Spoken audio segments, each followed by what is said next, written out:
नमस्कार मंडळी, चला तर स्वागत आहे तुमचं एका नवीन ब्लॉगमध्ये। आजचा ब्लॉग मी चहापासून स्टार्ट केला आहे। तर सकाळी उठले, मस्त ब्रश वगैरे केला आहे। दादू, मी, दीदी आम्ही तिघंही मस्त असं चहा घेत बसलो आहे आणि आज चहा संग बिस्किट वगैरेही चालू होतं।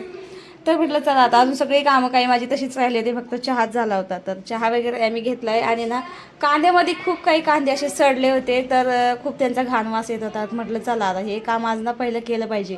तर अजून माझं सगळं काम तसं बाकी होतं, पहिलं मी हेच घेतलं करायला, कारण की हे बघा याच्यामध्ये खूप काही कांदे असे सडलेत आणि इतका घाण वास यायला लागला ना, तर ना म्हटलं चला आता हे साफ करून घेते। आणि यांना ना असं खुल्लं ठेवायला पाहिजे, पण आता आपल्या इथं कसं आहे माहिती आहे ना, छोटेसे घरं आहे आणि त्याच्यातही कांदे असा पसारा होऊन जातो आहे, त्यामुळे मी याच्यामध्ये असे भरून ठेवलेत।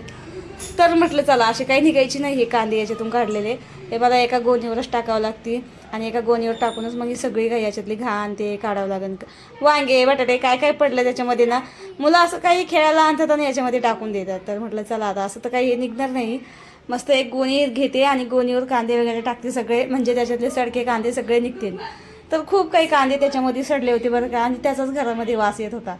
तर ना मला हे आज पहिलं काम करायचं होतं, तर म्हटलं चला आता गोणी आणते, गोणीवर टाकले सगळे कांदे वगैरे मी असे म्हणजे निवडून काढले। तर बघा एवढी मोठी घाण त्याच्यामध्ये निघले।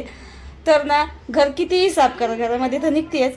तर हे कोपरा एवढा ना म्हणजे असं खूप घाण झाला होता, तिथं कांदे आणल्यापासून तिथंच ठेवलेत ना मी, त्यामुळेच तिथं एवढी घाण काही निघली। आणि कांद्यामध्ये मी इतके कांदे सडलेले निघलेत ना, तर अजून काही सडतच राहतील त्याच्यामध्ये। आता जास्त दिवस कांदे ठेवले तर असेच सडतात। तर म्हटलं चला आता हे सगळं कचरं वगैरे मी भरून घेते आणि मला अजून सगळं काम माझं तसंच म्हणजे पडलं होतं। तर आता हे सगळं भरून घेतलं आणि लगे पहिलं आंघोळीला गेले, आंघोळ वगैरे केली।